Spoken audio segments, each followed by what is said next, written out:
Bismillahirrahmanirrahim. Elhamdülillah və salatu və salamu alə Rasulillah və ba'd. Növbəti məsələdə Şeyx Hafizəhullah gətirir ki, şurutul kəlam, yəni danışığın şərtləri. Və bu məqamda, yəni danışacağımız şeylər barəsində diqqətli olmağınızı tövsiyə edirəm. Çünki bu danışacağım şeylər, yəni şeyxin gətirdiyi məsələlər elə şeylərdir ki, insan öz həyatında bu şeyləri tətbiq etməlidir. Sadəcə nəsihət olaraq yox, sadəcə eşitmək olaraq yox. Yəni bunu tətbiq eləsən, insan üçün uğur qazandırır. Allah Taala'nın izni ilə. Və Şeyx Hafizəhullah buradakı elə məsələlərə toxunur ki, insanın islah olmasına ən çox yardım edən məsələlərdəndir. Və insan islah oldusa, nə qazanır? Dünya və axirət xoşbəxtliyi qazanır. Şeyx Hafizəhullah buyurur ki, şurutul kəlam, yəni danışığın şərtləri. Buyurur ki, İ'ləm əlləməniyəllah və iyyək. Bil ki, Allah məni və səni öyrətsin. Ənə lisanəkə ədətun muslətətun yətəqaləbu aleyhi aqlukə və qadabukə və havak. Fəkullun qalibun aleyhi mustemti'un bihi və sarifuhu fi məhəbbətih. فإذا غلب على لسانك عقلك فهو لك وإن غلب عليه شيء من أشباه ما سميت لك فهو لعدوك فإذا استطعت أن تحتفظ به وتصونه فلا يكون إلا لك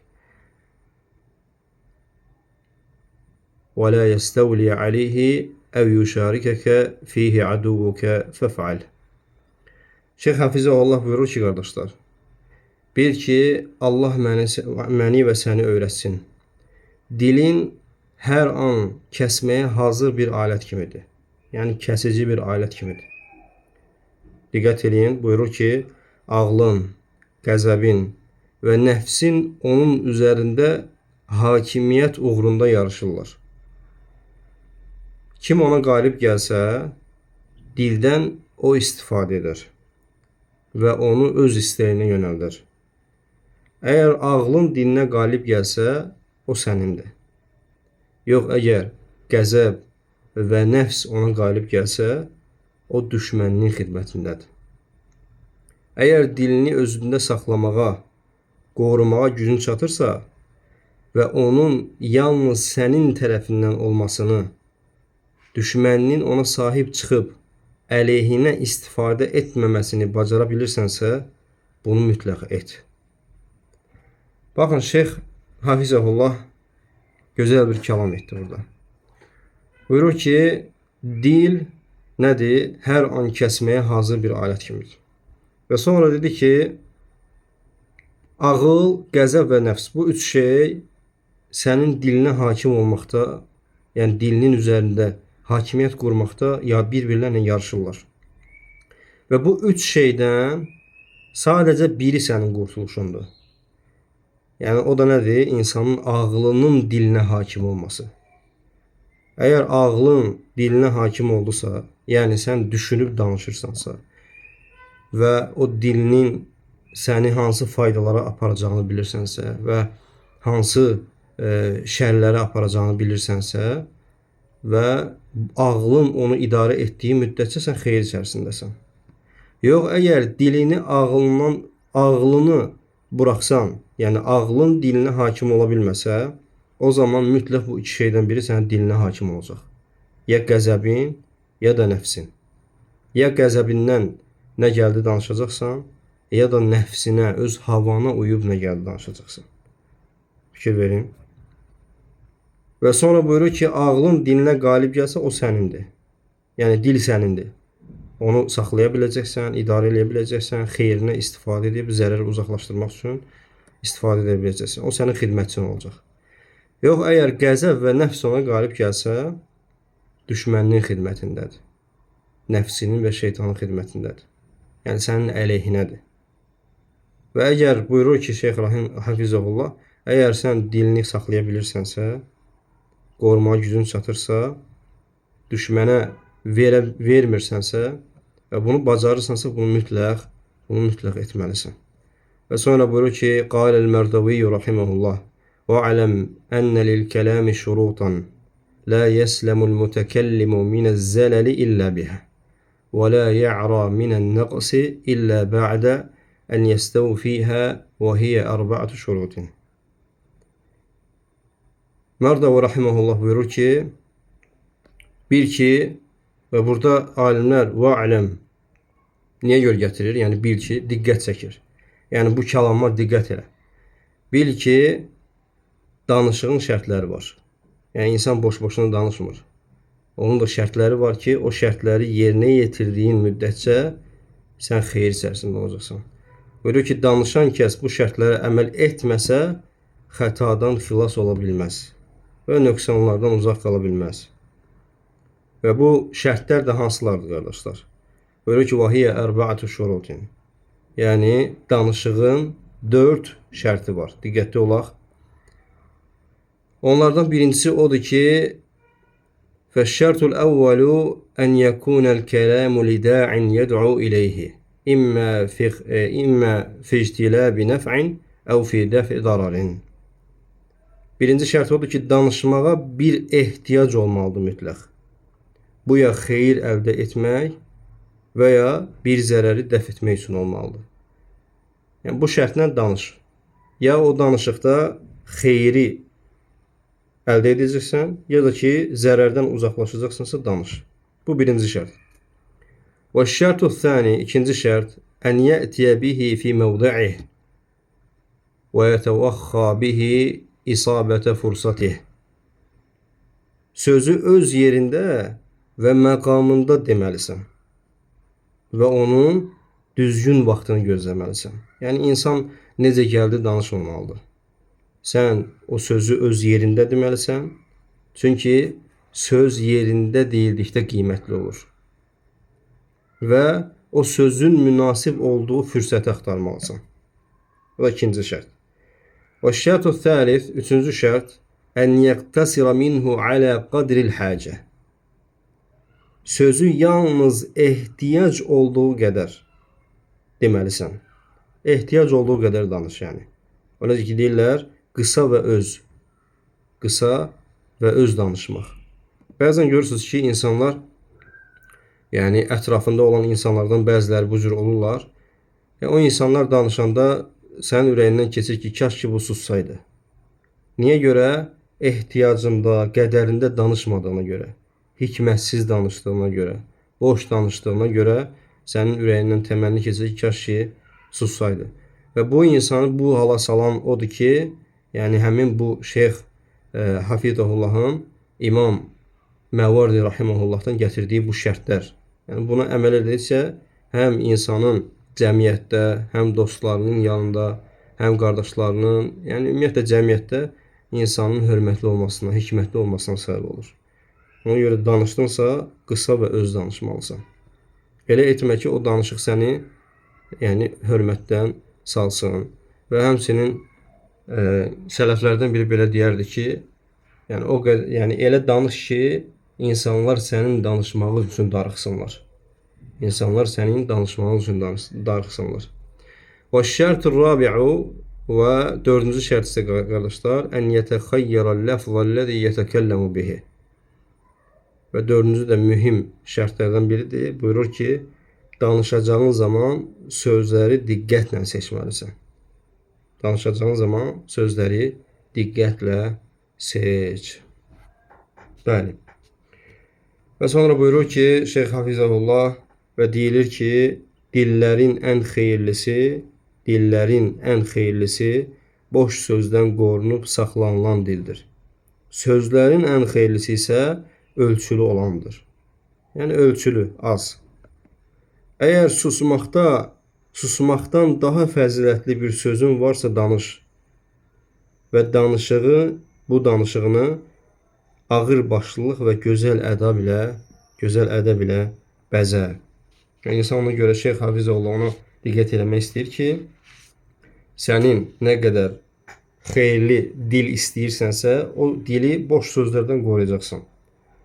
Və xeyirli söz istəyirsənsə, nə edəcəksən? Ölçülü olanı danışacaqsan və danışığına fikir verəcəksən. Ve sonra Şeyh Hafizahullah buyurur ki kardeşler, el-kelamut tayyibu min husnil huluqi. Xoş söz gözəl əxlaqdandır. Buyurur ki, Tirmizi və İbn Məcənin rəvayət etdiyi hədisdə Allah Resulü sallallahu aleyhi və səlləmdən soruşurlar. Buyurur ki, nə barədə soruşurlar? An əksəri şeyin yudxilun nəsə əl-cənnə. Yəni, Peyğəmbərdən insanların cənnətə daxil olmasına ən çox səbəb olan şeyin nə olduğunu soruşulduqda Allah Resulü sallallahu aleyhi və səlləm bu cür cavab verir. Təqvallah və husnul xuluq. Allah qorxusu və gözəl əxlaq. Allah qorxusu və gözəl əxlaq. Və buyurur ki, və kənə nəbi sallallahu aleyhi və səlləm min husnul xuluqi aləl qimmətil aliyə və alə zirvətis sənəm və mədəhəhullahu rabbul aləmin bidəlik وأثبته له فقال الله جلت قدرته في حق نبيه صلى الله عليه وسلم إنك لعلى خلق عظيم. Və Allah Resulü sallallahu aleyhi və səlləm necə ki bilirsiniz qardaşlar, gözəl əxlaqda və gözəl əxlaqda uca zirvədə idi və ən yüksək məqamda idi. Nəbiyyuna sallallahu aleyhi və səlləm. Və aləmlərin Rəbbi olan Allah subhanahu və teala qədri uca olan onu bu xüsusiyyətinə görə Quran-ı Kərimdə tərifləyir. Və öz Rasulü haqqında buyurur ki, və innəkə lə'alə xuluqin azim. Həqiqətən sən böyük bir əxlaq üzərindəsən. Yəni Şeyx Hafizahullah burada ona diqqəti çəkmək istəyir ki, qardaşlar, yəni gözəl danışıq, insanın gözəl danışması, onun sözünün seçib danışması, boş kəlamlardan uzaq olması, bütün bunlar hamısı nə ki indiyə kimi saymışdıq, bunlar hamısı gözəl əxlaqdandır. Və gözəl əxlaq da insanı cənnətə salan ən böyük səbəblərdən iki səbəbdən biridir, qardaşlar. Onlardan birincisi təqvadır, təqva, ikincisi isə gözəl əxlaq. Və sən nə qədər sözlərinə diqqət etdikcə, insanlara gözəl sözlə getdikcə, öz nəfsini o pis şeylərdən, pis sözlərdən qoruduqca buna müvəffəq olacaqsan. Yəni, gözəl əxlaqa. Və sonra buyurur ki, Allah Resulü sallallahu aleyhi və səlləm İmam Əhməd və Hakimin rəvayət etdiyi, səhih isnadla rəvayət etdiyi hədisdə buyurur ki, İnnəmə bu'ithtu liutəmmimə salihəl əxlaq. Mən nəyə görə göndərilmişəm? Ancaq gözəl əxlaqı tamamlamaq üçün göndərilmişəm. Və həmçinin buyurur ki, وَمَعَ أَنَّ اللّٰهَ عَزَّ وَجَلَّ وَصَفَ النَّبِي sallallahu aleyhi ve sellem بِأَنَّهُ فِي الْخُلُقِ بِهَذِهِ الْمَثَابَةِ الَّتِي قَالَ فِي مُحْكَمِ التَّنْزِيلِ وَإِنَّكَ لَعَلَى خُلُقٍ عَظِيمٍ إلا أن النبي صلى الله عليه وسلم كان إذا قام من أجل أن يقوم الليل ويصلي بالليل لله رب العالمين. Və fikir verin, burada şeyx gözəl bir məsələ misal çəkir. Allah Resulü sallallahu aleyhi və səlləmin həyatından, qardaşlar. Allah Resulü sallallahu aleyhi və səlləmi biz bilirik ki, və şeyx də qeyd etdi ki, Allah Teala gözəl əxlaq nümunəsi kimi göstərir bizə. Allah Resulü sallallahu aleyhi və səlləm ən uca əxlaqın üzərində idi. Və şeyx buyurur ki, bununla yanaşı, baxmayaraq ki, baxın, Allah Teala, uca Allah Quranda Peyğəmbəri bu cür əxlaq baxımından bu dərəcədə vəsf edərək, hansı ki, Qaləm surəsinin 4-cü ayədə deyir ki, sən ən uca əxlaq, ən əzəmətli əxlaq üzərindəsən. Bu cür tərifləməsinə baxmayaraq, Allah Resulü sallallahu aleyhi və səlləm neyinirdi? Gecə namazlarına qalxdıqda, hansı ki, aləmlərin Rəbbi üçün gecə namazı qıldıqda, istiftah duasında bir dua eləyirdi, qardaşlar. İndi o duanı zikr edilir inşallah. Baxın, Allah Resulü sallallahu aleyhi və səlləm və yaxud da onun əshabı elə bir yol üzərində idilər ki, onlar heç vaxt onlar barəsində gələn o müjdəli xəbərləri onlara arxayın olmurdular, qardaşlar. Fikir vermişsiniz yəqin ki buna. Yəni, heç vaxt deməyiblər ki, mən barədə Allah subhanahu teala ayə nazil edib, mən də sahabələrdanəm, Allah məndən razıdır, mən də onlardan və salam, arxayınlaşım. Xeyr, daim narahatçılıq içindəydilər. O münafiqlər barədə nazil olan ayələri onlar elə zənn edirdilər ki, onlara nazil olub bu ayələr. O cür qorxuya düşərdilər. Amma baxmayaraq ki, bugün insanlar Quranı oxuyurlar cüzlərlə, xətimlərlə, amma Quranın ayələrini sadəcə Qurandır deyə oxumayın qardaşlar. Çalışın o ayələr sizlərin qəlblərinizə xitab eləsin. Mömin insan heç vaxt o kafirlər barəsində olan ayələrdən və yaxud da ki, yəni münafiqlər olsun və digərləri, hansı ki Allah Teala Quran-ı Kərimdə onlar barədə əzabla müjdələyib. Bu ayələri sadəcə mənə aid deyil deyib keçmək olmaz. Fikirləş, Allaha sığın o şeylərdən, o sifətdən olmaqdan çalış Allaha sığınasan və çalış ki, bax ki, məsələn, Allah Teala niyə görə məzəmmət elədi? Hə? Oxuyursan, məsələn, münafiqlərin vəsfini oxuyursan. Allah Teala buyurur ki, onlar namaza qalxdıqda tənbəlliklə qalxarlar. Və sən çalış ki, bundan özündən böyük bir dərs götürəsən. Dərs götür ki, ya Rabbi, mən bunlardan olmayacağam. Mən öz namazıma vaxtında qılacağam. Mən namazına diqqət edəcəm. Tənbəlliklə qalxmayacağam. Və digər, bu sadəcə bir nümunə idi. Digər məsələlərdə də bu cür olmalıdır, qardaşlar.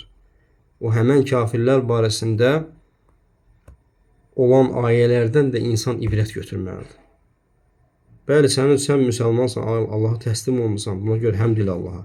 Lakin onlar barəsində nazil olan şeylər, baxın, diqqət edin ki, bu insan həqiqətən də fikrinnəndir, qardaşlar, fəqih olmasındandır.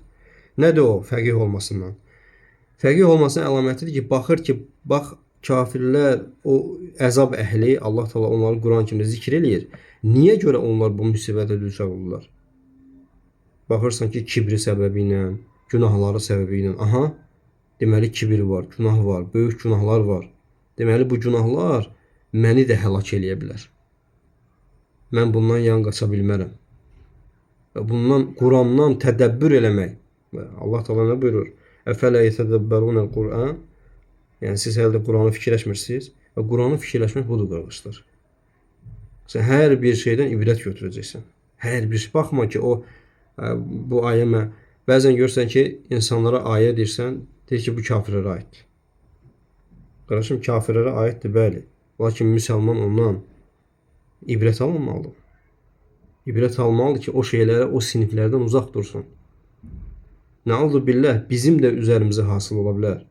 Allahın əzabından kim yaxa qutara bilər? Və fikir verin, sahabələrin onların bir-birlərinə tövsiyə etdikdə, nəsihət etdikdə, onların bir-birlərini çəkindirmələrinə fikir versəz, o ayələrlə çəkindirirdilər. Məsələn, sahabələrdən biri bir gün görür ki, birinin üzərində təmimə var. Və ona yaxınlaşıb Allah Teala'nın bu ayəsini oxuyur ki, Allah Teala Quran-ı Kərimdə buyurur ki, onların çoxu Allaha şirk qoşaraq ibadət edərlər. Bu ayə kimin üçün nazil olub? Müşriklər üçün. Niyə onda sahabəyə dedi? İbrət alması üçün. Birdən ibadətində təhlükəyə düşərsən. O taxtığın şey birdən səni ibadətində təhlükəyə salar. Və Allahdan qeyrilərinin ibadət etməkdən çəkin. Və həmçinin Abdullah ibn Omar oğlu danışır ki, bu misalı çəkmişik, hansı ki, gecə namazlarına qalxanda evin içində ağlayırdı. Oğlu danışır ki, deyir ki, atam deyir, evin içində Allah Teala'nın bu ayəsini təlhu vucuhahum nar və hum fiyha kalihun. Allah Teala Quran-ı Kərimdə buyurur ki, alov onların üzünü yaladıqca onlar dişləri ağıra qalır. Necə ki, o üzünüzdən iraq görürsünüz, o heyvanın başını ütəndə, hansı ki, mal ya qoyun, bunların başını ütəndə istər-istəməz o əzəllər yığılır istidən, hərarətdən və dişləri ağrı qalır. Allah Teala görün nəyi misal çəkir. Deyir, cəhənnəm əhlinin od üzlərini yaladıqca o cür dişləri ağrı qalır. Və deyir ki, evin içində ağlaya-ağlaya o tərəf bu tərəfə gedirdi. Fikir verin, bunlar fəzilətli nəsillər olub, qardaşlar. Allah Resulü bunlar barəsində nə deyirdi? Ən xeyirli nəsil mənim nəslimdir.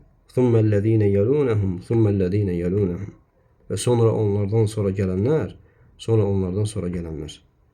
Ona görə də sizin müsəlman olmağınız, tövhid əhli olmağınız, bu gün hansısa Məsələn, kimlərsə Allahdan qeyrisinə şərik qoşur, onlara baxıb əlinizə vurub gülməyiniz sizi yəni arxayınlaşdırmasın. Sizi arxayınlaşdırmasın. Sən ona görə həyatında yaşadığın müddətcə ölənə qədər Allahın dinini öyrənməlisən, Allaha ibadət etməlisən. Gözəl şəkildə. Və heç vaxt bu cür şeyləri görüb, yəni bu şeylərdən ən azından ibrət çıxartmaq lazımdır. Və Peyğəmbər sallallahu aleyhi və səlləm də burada örnək çəkir. Hafizəhullah. Allah Rasulü gözəl əxlaq üzərində idi. Allah onu müjdələmişdi. Bundan Peyğəmbərin xəbəri yox idi. Var idi sallallahu aleyhi və səlləm. Buna baxmayaraq, Peyğəmbər sallallahu aleyhi və səlləm Allahın onu kamil etməsinə, ona ədəb verməsinə və əxlaqını o dərəcədə də gözəlləşməsinə baxmayaraq ki, sanki o, Şeyx Hafizullah buyurur ki, sanki o xalis qızıla çevrilmişdi sallallahu aleyhi və səlləm. Hətta xalis qızılın özü kimi olmuşdu sallallahu aleyhi və səlləm. Buna rağmen Allah Nəbisi sallallahu aleyhi və səlləm bu cür dua edirdi, fikir verin. Gecə namazına qalxdıqda Allahum məhdini li əhsənil əxlaqi la yəhdi li əhsənihə illə ənd vasrif anni seyyiəhə la yasrifu anni seyyiəhə illə ənd. La iləhə illallah. Görün nə gözəl dua edirdi sallallahu aleyhi və səlləm. Baxmayaraq ki, uca əxlaq üzərində idi. Allah müjdələmişdi onu. Buyurur ki, Allahım, məni əxlaqın ən gözəlinə yönəlt, hidayət elə. Onun ən gözəlinə səndən başqa yönəldən yoxdur. Əxlaqın pisindən də məni uzaqlaşdır. Ondan səndən başqa uzaqlaşdıran yoxdur. Baxın, bu Rasulullah sallallahu aleyhi və səlləmin Allahın ona müjdə verməsinə baxmayaraq etdiyi dua idi, qardaşlar. Və bu duaya bizim bugün hava və su kimi ehtiyacımız var. Baxırsınız, ümmət əlhamdülillah, qardaşlar və digərləri, müsəlmanlar bidətdən uzaqdırlar, baxırsan, şirkdən uzaqdırlar, Allaha həmd olsun, gözəl. Lakin əxlaqa baxdıqda sinifdə qalırlar. Yəni sinifdə qalırıq. Ona görə bu duaları çoxaltmaq lazımdır. Xüsusən də bu duanı Peyğəmbər sallallahu aleyhi və səlləmin etdiyi duanı.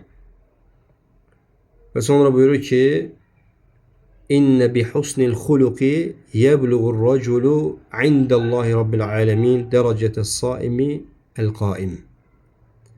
Həqiqətən də insanın gözəl əxlaqı insanı hansı səviyyəyə çatdırır? Allah qatında insanı gündüzləri oruç tutub, gecələri namaza, ibadətə qalxanların dərəcəsinə də qaldırır, qardaşlar. Baxın gözəl əxlaqın fəzilətinə. Baxın gözəl əxlaqın fəzilətinə. Və qaləl Mərdəvi rahiməhullah. Mərdəvi rahiməhullah buyurur ki, Husnul xuluqi, gözəl əxlaq. Gözəl əxlaq odur ki, gözəl əxlaqı tərif edir. Ən yəkунə səhləl ərikəti, leyyinəl cənibi, talqal vəchi, qaliləl nufuri, tayyibəl kəliməti. Gözəl əxlaq nədir? Məvardi rahiməhullah buyurur ki, gözəl əxlaq odur ki, insanın mülayim xasiyyətli olması, yumuşaq təbiətli olması, gülərüz olması, az inciyən və xoş sözlü olmasıdır. Gözəl əxlaqlı olmaq nə deməkdir, qardaşlar? İnsanın mülayim xasiyyətli olması, yumuşaq təbiətli olması, gülər üzlü olması, az inciyən olması və xoş sözlü olmasıdır. Və bu da gözəl əxlaq. Və həmçinin buyurur ki, Qaləl Əhnəfu İbn Qeysin, deməli, Əhnəf ibn Qeys rahiməhullah deyir ki, Ələ uxbirukum bi ədva iddə, sizə xəstəliklərin ən ağırı barəsində xəbər verimmi? Deyirlər ki, qalu bələ, əlbəttə, xəbər ver, bundan xəbər tutaq. Buyurur ki, qalə əl-xuluqud dəniy vəl-lisanul bəzi. Buyurur ki, aşağı əxlaq, yəni xəstəliklərin ən pisi aşağı əxlaq və söyüşçül dildir. Yəni insanın ədəbsiz kəlmələr işlətməsi. İnsan üçün, insanın üzərinə baş verən ən ağır xəstəliklərdəndir qardaşlar. Aşağı əxlaq olması insanın və dilinin Allahı razı salmayan o kəlmələri ifadə etməsidir. İstər bu qəzəb anında olsun, istər hansı halda olursan ol qardaş. Heç bir hal sənə üzr qazandırmır ki, sən yəni bu cür dilini pis sözlərlə məşğul eləyəsən. Və həmçinin Şeyxülislam İbn Teymiyyə rahimehullah buyurur ki, özünün iman kitabında: "Ma hemmel abdu bihi minel qavlil hasani vel amelil hasani fe innema yuktebu lehu bihi hasenetun vahide." Buyurur ki Şeyxülislam, qulun niyyət etdiyi hər bir gözəl söz və gözəl əməl üçün ona mütləq bir səbəb var. فَإِذَا صَارَ قَوْلًا وَعَمَلًا كُتِبَ لَهُ عَشْرُ حَسَنَاتٍ إِلَى 700 وَذَٰلِكَ لِلْحَدِيثِ الْمَشْهُورِ فِي الْهَمِّ. Və buyurur ki, əgər bu niyyət sözə və əmələ çevrilsə, onun üçün 10 savabdan 700 qatına qədər yazılır. Və bu da niyyət barədə məşhur hədisə əsaslanır. Və fikir versəz, Şeyxülislam İbn Teymiyyə rahimehullah sözünün muradı, məqsədi nədir? Mə həmməl abdu bihi minəl qavlil həsəni vəl amelil həsən. Deyir ki, qulun dərdi səri, işi gücü, niyyətində, hələ bu əmələ keçməyib ha, niyyəti gözəldir. Niyyətində nə var? Niyyətində o var ki, gözəl söz və gözəl əməl etmək. Məsələn, sən niyyət etmişsən ki, gözəl söz danışacaqsan. Birisinə gözəl söz deyəcəksən. Birisini Allaha dəvət eləyəcəksən. Sözlərin ən gözəli Allaha dəvətdir qardaşlar. Və Rasulullah sallallahu aleyhi və səlləmin hədislərini danışacaqsan. Allah Taala'nın ayələrini danışacaqsan. Və yaxud da birini onu düşdüyü sıxıntıdan dilinlə nəsihət edib onu qurtaracaqsan. Bunlar hamısı gözəl sözün əhatə etdiyi hər bir şey. Quran oxuyacaqsan, zikr edəcəksən. Hələ bunu əmələ tökməmisən. Hələ sənin niyyətindədir. Fikir ver. Şeyxülislam deyir ki, hələ bu sənin niyyətində ola sənin artıq bir savabın var. Artıq bir savab yazıldı. Lakin bunu əmələ və sözə gətirsən, sənin qazanacağın savab 10 qatdan 700 qata qədər artır. Hətta ondan da artıq. Və nə qədər olduğunu da Allah Taala bilir. Ona görə də diqqətli olmaq lazımdır əziz qardaşlar. İnsanın danışığı onun əxlaqını ortaya çıxardan ən böyük amildir. Nə qədər gözəl söz danışacaqsan, insanlara gözəl sözlə gedəcəksən, eləcə də Allah qatında və insanlar qatında hörmətin olacaq. Allah Taala səni müvəffəq edəcək. Əgər danışacaq xeyir bir sözün yoxdursa, o zaman da sus. Hətta mübah kəlamları da çoxaltmağa çalışma. Çünki bu qiyamət günü ya sənin əleyhinə olacaq, ya leyhinə. O da məsələyə baxıldıqdan sonra. Bəzən görürsən ki, insanlar, yəni bunu sadəcə ədəbləndirmə babında deyirəm, nəsihət xarakterli deyirəm qardaşlar. Bəzən görürsən ki, qardaşlar gedirlər namazdan sonra, işa namazından sonra xüsusən, ola bilsin yorğunluq var, iş güc, qardaşlarla görüşə bilməmək. Bu adi haldır. Sadəcə buna çox şəkildə, davamlı şəkildə etmək yaxşı deyil qardaşlar. Çünki siz hər dəfə oturanda nəfsiniz bir-birinizə nəsihət etməkdən yorulacaq. Və bu yorğunluqdan sonra, yəni o nəsihətdən yorulandan sonra ortaya nə gələcək? Mübah danışıqlar, hətta bu səni bilmədən qeybətə də apara bilər. Əgər dilini nə ilənsə məşğul etmək istəyirsənsə, eyb etməz. Allahın zikri ilə məşğul et. Qoy Allahın zikri ilə dilin məşğul olsun. Dünyada da hörmətli olacaqsan, axirətdə də. Dilini məşğul etmək istəyirsənsə, Quran-ı Kərimi oxu. Dilini məşğul etməsə, Allah Resulü sallallahu aleyhi və səlləm hədislərini oxu.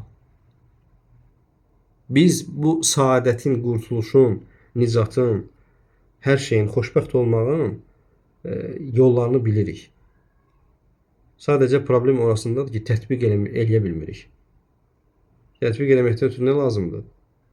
İşə namazından çıxdın, boş vaxtın var, ya oturursan məsciddə, ya evdə, ya qayıdırsan əhlinin üzərinə, onlara dinini öyrədirsən. Əgər yorulmuşsansa oturursan, Quran oxuyursan, Allahı zikr edirsən. Bu cür şey. Müsəlmanın həyatı bundan ibarət olmalıdır, qardaşlar. Müsəlmanın həyatında qeybət olmamalıdır. Müsəlmanın həyatında gedək çayxanada oturaq, filan dövlət filan kəsi vurdu, filan adam üzr istədi, çıxdı, bu onu belədi, bu bunu belə. Müsəlmanın gündəliyində belə şeylər olmamalıdır, qardaşlar. Müsəlman şəxs şərəf sahibidir, ləyaqət sahibidir, izzət sahibidir. Bəzən soruşulur, sual edilir. Müsəlmanların izzəti bugün niyə aradan qalxıb? Artıq bu günləri müsəlmanların qanını axıtmaq sanki çeşmədən su axıtmaq kimi bir şey olubdur. Adi bir haldır yəni. Niyə görə müsəlmanlar bu qədər izzətdən düşüblər? İzzət əldən gedib. Müsəlmanların övladlarını asanlıqla öldürürlər. Müsəlmanların qadınlarını dul buraxırlar. Uşaqlarını yetim buraxırlar. Ailələrini başsız buraxırlar. Bu çox asan olub artıq. Yəni heç kim də soruşmur ki, yəni niyə görə öldürüldü? Müsəlman öldürmək bu gün yəni çox asandır. Kafirlər üçün asandır yəni. Niyə bu cür olub? Niyə izzət gedib əldən? Elə bax bu xırdalıqlara görə, qardaşlar. Siz elə zənn eləməyin ki, Allah Taala izzəti əldən aparmaq deyəndə birdən-birə insanın mücərrəd olaraq kafir olması anlamına gəlmir. Yəni bu gün yatdın, sabah din əldən getdi. Xeyr, qardaşlar. Müsəlmanlar nə qədər lağlağı məclis qurduqca, müsəlmanlar nə qədər lağlağı məclislərə meyl elədikcə, müsəlmanlar nə qədər o haramlardan uzaq qalmadıqca, sosial şəbəkələrdə qadınlarımız, qızlarımız, bacılarımız, analarımız, o müsəlman qadınlar öz izzətlərini o sosial şəbəkələrdə xarşladıqca müsəlmanlar izzəti hardan tapsınlar ki? Müsəlman gedir oturur çayxanada, ikinci cemaat namazına gedir məsciddə. Sən sonra izzət istəyirsən Allahdan. Müsəlman gedib Quranı oxumağı öyrənməkdənsə, gedir oturur boş-boş danışıqlara qulaq asır. Vaxtını öldürür hardasa. 10 ildir, 15 ildir, 20 ildir namaz qılır, Allahın kitabını oxuyanmır. Və sonra da oturur, problem həll eləməyə çalışır. Fələstində belə oldu, ay bunları Allah belə eləsin. Yadınızdan çıxartmayın, qardaşlar. Bir yerdə, bir müsəlmanın, hətta bir toplumda Allah Taala bir kəsin etdiyi günaha görə o toplumun bütününü cəzalandıra bilər. Ona görə tək elə bilmə ki, sənin etdiyin günahlar, o laqeydlik, Allahın dininə olan laqeydliyin təkcə sənin özünün şəxsinə aid olan bir məsələdir. Xeyr. Sənin etdiyin günah bu gün müsəlmanları izzətdən salır. Allah Taala'dan yardım gəlmir. Maraqlı deyil niyə? Nə qədər ki insanlar günahlarla mübtəla olacaqlar, bu cür olacaq, qardaşlar. Təsəvvür edin, bir gəmidəsiz. Və alt təbəqədə birisi, gəminin içərisində su yoxdur. Alt təbəqədə də birisi deyir ki, gəl bu altdan bir dənə deşik açım, qoy suyu oradan elə rahat götürək də. Siz onu çəkindirməsəz, o etdiyi şeyin düzgün olmadığını, doğru olmadığını ona deməsəz, nə olacaq nəticədə? Gəmidə olanların hamısı batacaq. Və Allah Taala bəzən görürsünüz ki, bir insanın etdiyinə görə toplumu cəzalandırır. Ona görə də sən fikirlə ki, sənin etdiyin hər bir şey həm sənin özünə görədir, həm də müsəlmanlara görədir. Necə ki, Musa əleyhissalam o yağış duası. Yağış duasına çıxanda niyə görə Allah Taala qəbul etmədi birbaşa o yağış duasını? Çünki onların içərisində bir günahkar var idi qardaşlar. O Allah'a tövbə etdikdən sonra, qayıtdıqdan sonra nicat tapdılar. Bu misallar ona görə çəkilir ki, insanlar ibrət alsınlar qardaşlar. Həyatınızı çalışın İslam'a görə yaşayın.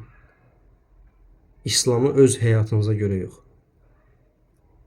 Allah Teala bizləri dilimizlə imtihan etməsin. Dilimizdə və əməlimizdə və qəlbimizdə və gizlinimizdə də təqvalı olmadan etsin. Rabbim dilimizi qorumağa kömək etsin. Allahümme amin. Velhamdülillahi Rabbil alemin.